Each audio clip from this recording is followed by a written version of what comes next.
informasi terkait dengan persiapan dari KPU DKI Jakarta dalam menyelenggarakan pemungutan suara yang akan dilangsungkan kurang lebih 2 hari lagi ya. Jadi secara umum kesiapannya ini sudah dalam tahap finalisasi, seluruh logistik sekarang saat ini di 42 kecamatan sudah ada di gudang kecamatan di 42 kecamatan DKI Jakarta, sisanya 2 kecamatan itu masih ada di gudang kabupaten di Pulau Seribu. Namun hari ini nanti tadi seperti sudah dijelaskan oleh Bu Nelvi, jam 1 siang ada 4 kapal yang akan berangkat untuk mendistribusikan logistik di 2 kecamatan di Pulau Seribu yang ada di 10 pulau tersebut.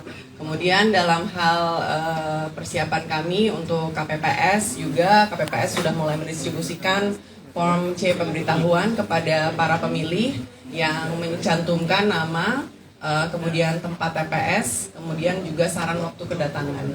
Jadi dimohon kepada warga DKI Jakarta ini bagi yang belum menerima sampai dengan hari ini segera menghubungi petugas KPPS di tempatnya masing-masing supaya nantinya pada hari pemungutan suara form C pemberitahuan itu dapat dibawa ke TPS untuk para pemilih menggunakan hak pilihnya dengan menggunakan dengan membawa juga KTP elektronik atau misalnya identitas kependudukan digital ataupun biodata kependudukan seperti itu. Mitigasi kami sudah bekerja sama dengan BPBD DKI Jakarta untuk memetakan daerah-daerah mana saja yang berpotensi untuk adanya banjir ataupun genangan di hari pemungutan suara.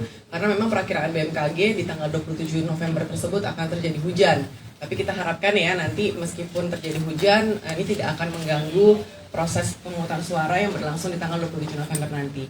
Nah untuk TPS-TPS yang lokasinya di tempat rawan banjir, ini kita sudah meminta kepada PPS dan juga petugas KPPS untuk mencari lokasi yang aman. Jadi bagi misalnya yang titiknya tadinya rawan banjir, ini bisa bergeser ke tempat-tempat yang lebih tinggi, yang lebih aman, sehingga nantinya proses pemungutan suara ini tidak terganggu dengan adanya banjir.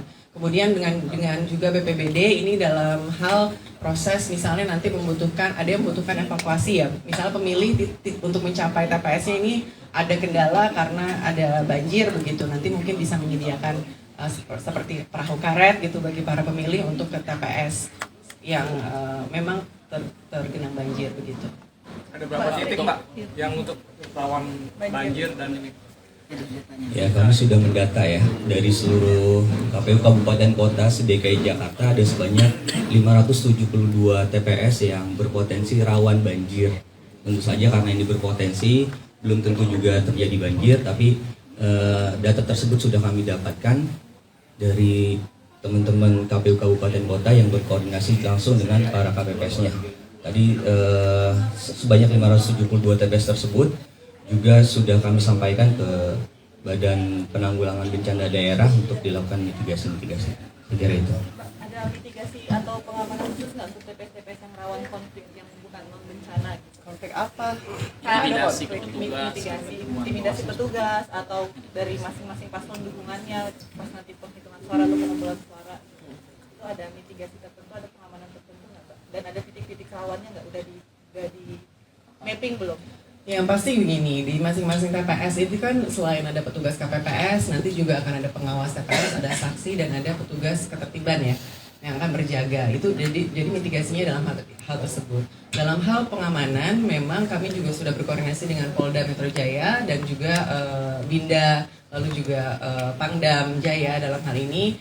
Namun untuk potensi-potensi konflik seperti kita tahu dari indeks kerawanan yang dirilis oleh Bawaslu untuk potensi konflik di Jakarta ini masih cukup rendah ya. Jadi oleh karena itu proses tersebut misalnya mitigasi yang tadi sifatnya itu baru sekedar preventif saja. Jadi bukan dalam hal langsung ada petugas diturunkan atau sebagainya, enggak seperti itu. Preventif aja.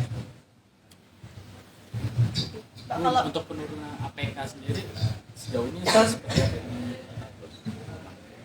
kemarin tanggal 23 November di jam 00 kita sudah melaksanakan apel bersama dengan Pemprov DKI Jakarta untuk kita bersama-sama menertibkan atau menurunkan alat-alat peraga yang masih terpasang. Namun ini juga sifatnya hanya sekedar beberapa yang masih terpasang ya, karena alat peraga kampanye itu kebanyakan sudah diturunkan oleh tim kampanyenya sendiri gitu. Jadi kami mengapresiasi juga dari para tim kampanye dari masing-masing paslon yang memang sudah berinisiatif untuk menurunkan sendiri alat peraga kampanye sehingga pada saat masa tenang ini DKI Jakarta ini sudah bersih ya dari alat peraga kampanye. Hampir sudah tidak ada lagi yang terlihat sih. Saya lihat dari kemarin sampai dengan hari ini. Jangan lupa subscribe ya.